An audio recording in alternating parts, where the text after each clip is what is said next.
welcome back to Yoga Insider Podcast. I'm your host, Alex Waycott. If you're new here, I've been a yoga teacher for over 14 years, and today I run a completely independent yoga business that doesn't rely on studio classes. I offer pre-registered yoga series in my community, as well as continuing education for yoga teachers who want to refine their skills.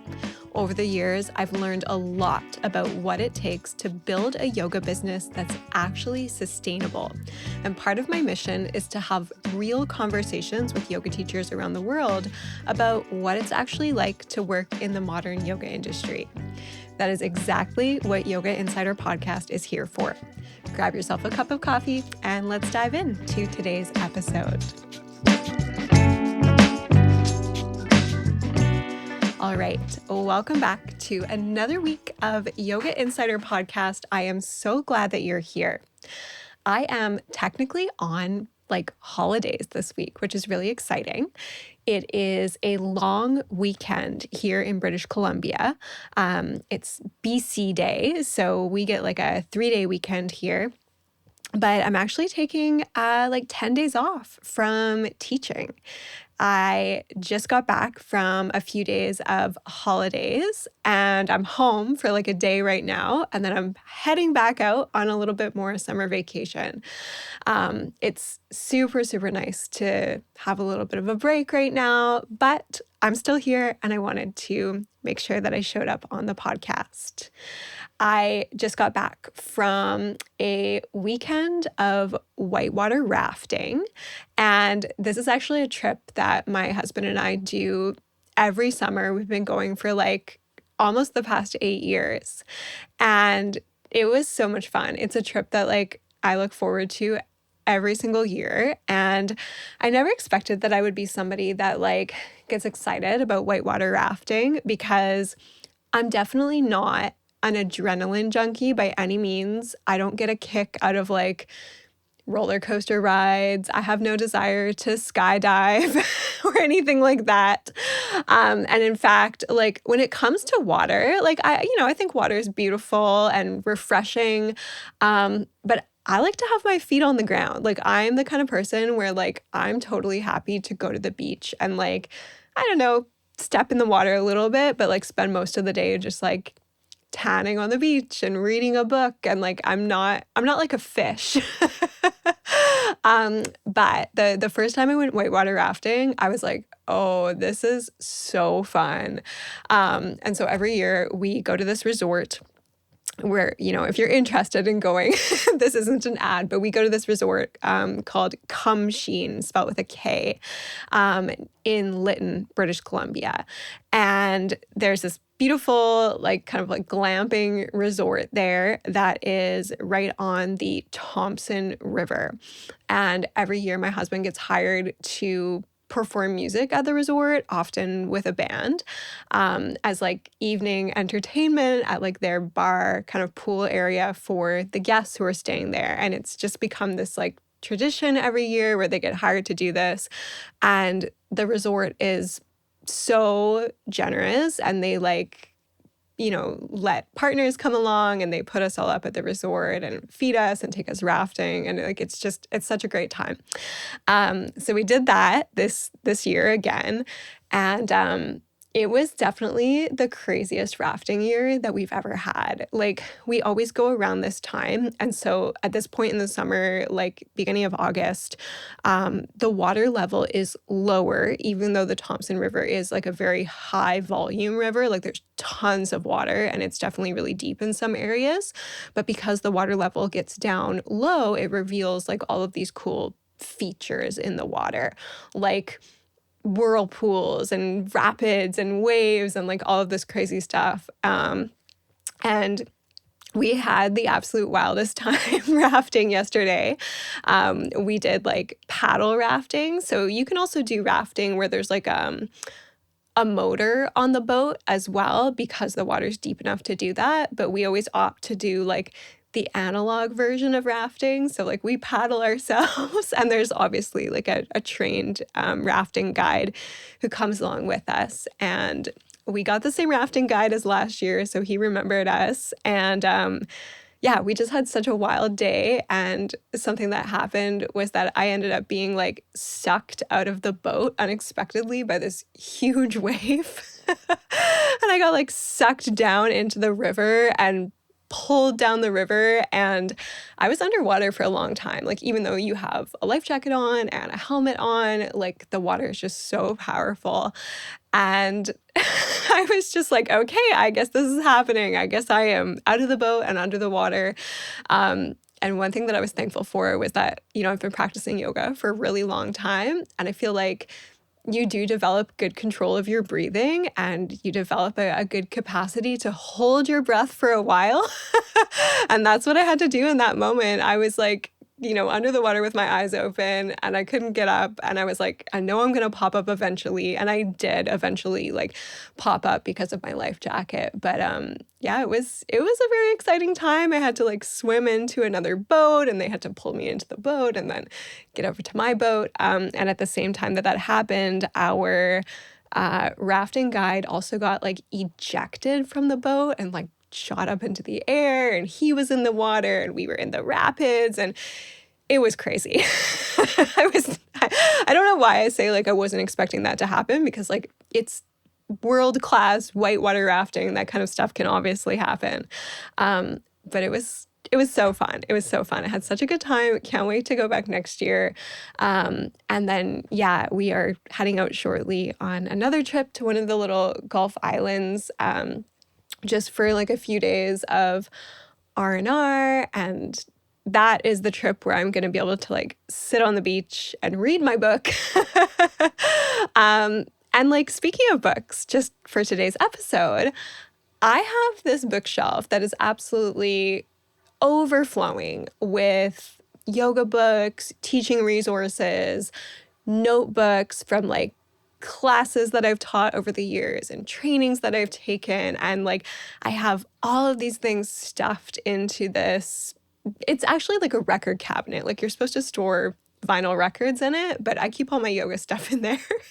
And this shelf is so full that like I can barely even close the doors because there's so much stuff in it. And so I was taking a peek through my bookshelf today, and I was kind of thinking that it would be fun for me to pull out a few recommendations from my collection for you. And part of this is inspired by something that I've been seeing on Instagram quite a bit lately, is yoga teachers giving book recommendations. And I was like, oh, like I can give you some book recommendations. So I'm going to try to keep it relatively short. I've just picked out 3 different books that I want to share with you. And I've put them each into a different category, kind of like depending on what you need, what your interests are. And I want to say that these books are so well loved. A couple of these books I have had for, well, actually most of the books in my shelf I've had for so long. And these books are like annotated, they're dog-eared, they're filled with little post-it notes and bookmarks and pieces of paper. And yeah, they're just like books that I go back to again and again. And I thought that it would be fun to just share a few of them with you today. So the first book that I want to kind of pull out for you today is the book that I would recommend for new yoga teachers. So if you are a brand new yoga teacher, you're just starting your teaching journey, one of my favorite books that I would recommend to you is a book called The Yamas and Niyamas by Deborah Adele. Now, this book's been around for a while. It was published in 2009. And what I absolutely love about this book is that it is an incredibly approachable and practical introduction to classical yoga philosophy, specifically the yamas and niyamas, as they pertain to modern life. And I think that this book is just so sweet. It's so simple. It's not intimidating. It's not complicated. And within the book, every yama and niyama receives a dedicated chapter. The chapters are short and concise, and you don't necessarily have to like sit down and read this book front to back. Like you could just sit down with one chapter at a time and really sit with it and let it soak in. And I feel like this book has a really nice way of blending philosophy with anecdotes that are relatable, and it has a lot of real world applications. And I feel like that's what people like about it. All of the sections of the book also end with some like exploratory questions that you can, ponder or sit with yourself in order to kind of facilitate your own personal contemplation. Now, what I consider this book to be is a really lovely companion text, even though I don't think it was necessarily like written as a companion text, but I see it as a companion text to Patanjali's Yoga Sutras. So Patanjali's Yoga Sutras is classical yoga philosophy. And I feel like if you're a new teacher and you're like just starting to familiarize yourself with classical yoga philosophy, this is just like such a great book that presents the yamas and the niyamas in a way that is like relevant to modern life and relevant to your everyday choices and how you live your life, your relationship with yourself, and the way that you interact with the world and interact with other people.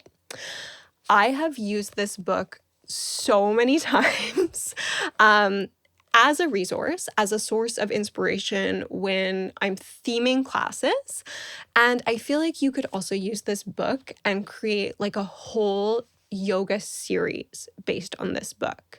So you could work with a different yama or niyama every week or every month, like depending on kind of like how deep you want to go with it. And it's just such a great way to familiarize yourself with these terms. I feel like every time I share a little like reading out of this book in a yoga class, for example, I always have students come up to me and ask if they can take a picture of the page, if I can tell them what book it is. And in fact, like, this isn't just a book that would be great for new yoga teachers. It would also be a wonderful, simple introduction for anyone who's a student of yoga and anyone who's curious about like classical yoga philosophy and how we can start to apply it to our regular lives as modern students of yoga. This is just like so sweet. It's such a special little book. And I feel like because it's been around for a while and it's so loved by so many yoga teachers around the world, this is one of those ones that you'll probably have pretty good luck with finding in a used bookstore as well. The copy that I have, like I've had it for years and it definitely came from a used bookstore. And it's so funny. Like I said, all of these books are filled with little things. This one has this little, if you're watching on YouTube, it has this little like divination card inside that I was using as a bookmark. It says, Samadhi, oneness. When you recognize your natural state as pure consciousness, the state of yoga is realized. And it has this little painting on it. I'll try to hold it up and see if the camera will, yeah, there we go. Get it into focus. I'm just gonna pull it up for you so you can see if you're watching on YouTube. Anyways, so cute. So again, this would be my recommendation from my book collection for new yoga teachers or students of yoga. If you don't have it already, it's just so short and sweet and adorable. You can't go wrong. Now, the next book that I want to recommend is my favorite book, my go-to book if you want to feel inspired.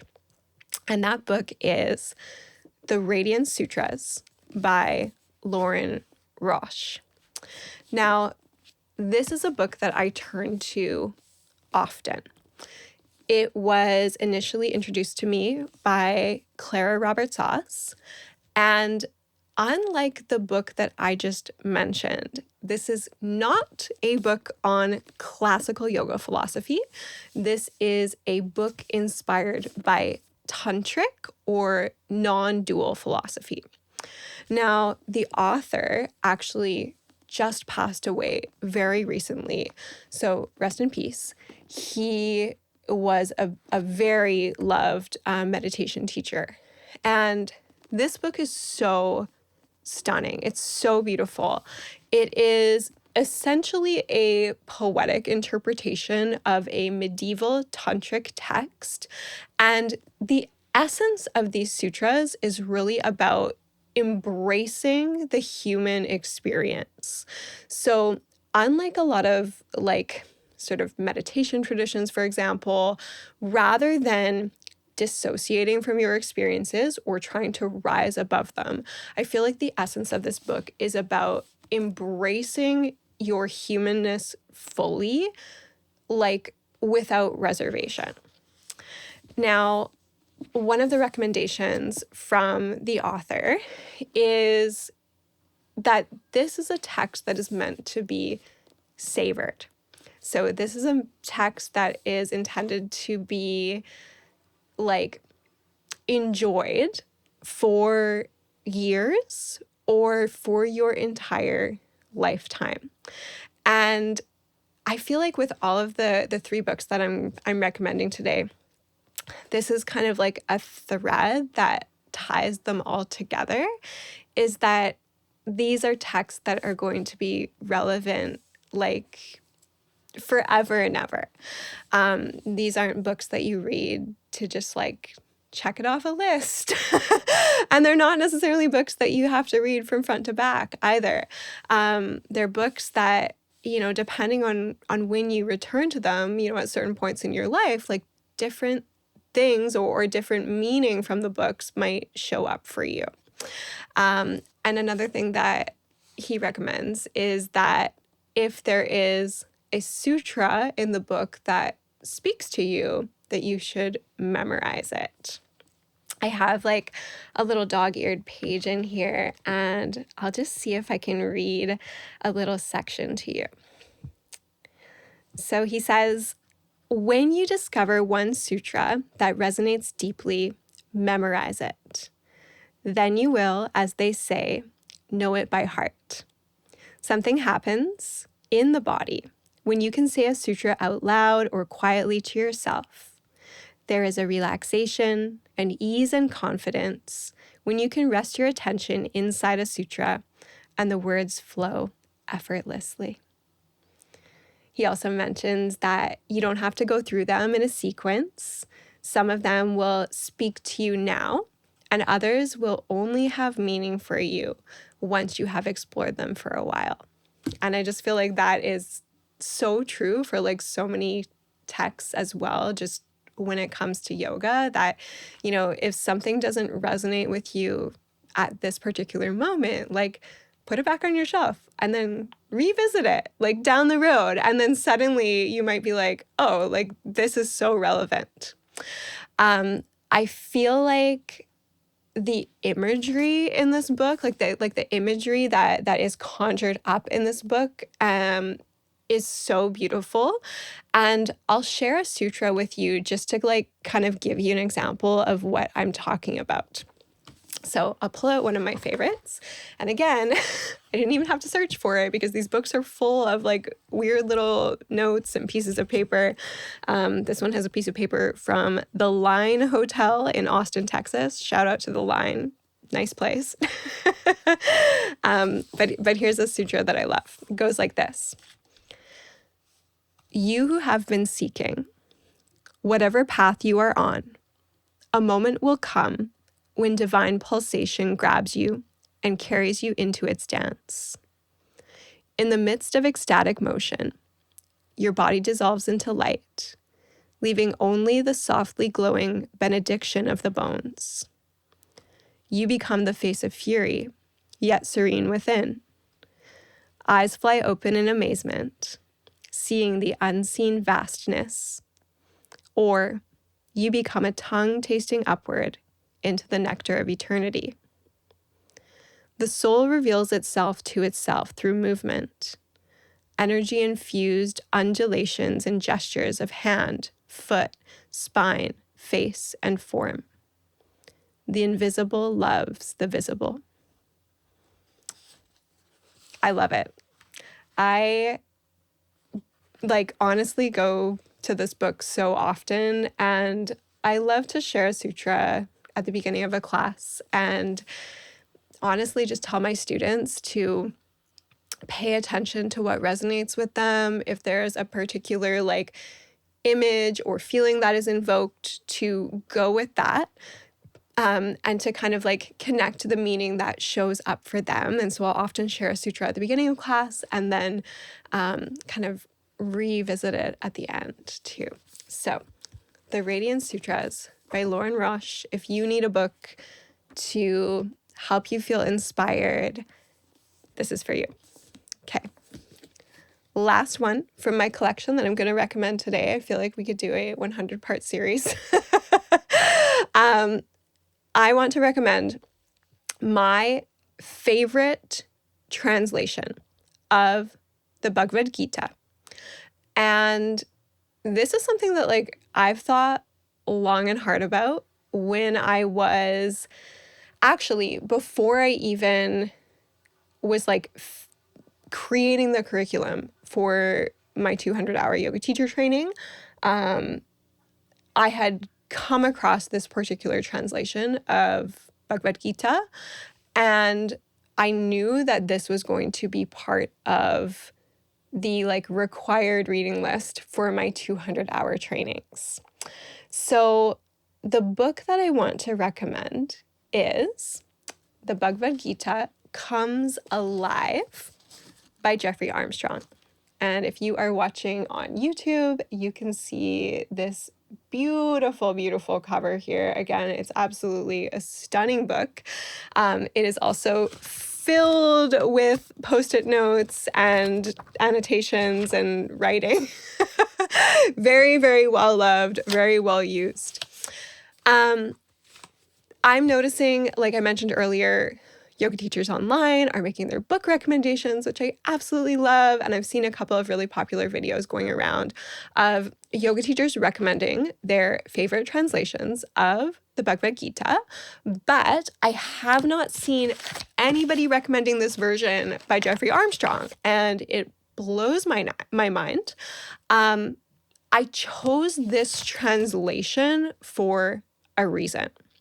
So one of the common issues with translation, especially when translating from Sanskrit to English, is that often the English equivalent words are inadequate and they end up distorting the original deeper meaning of the Sanskrit words.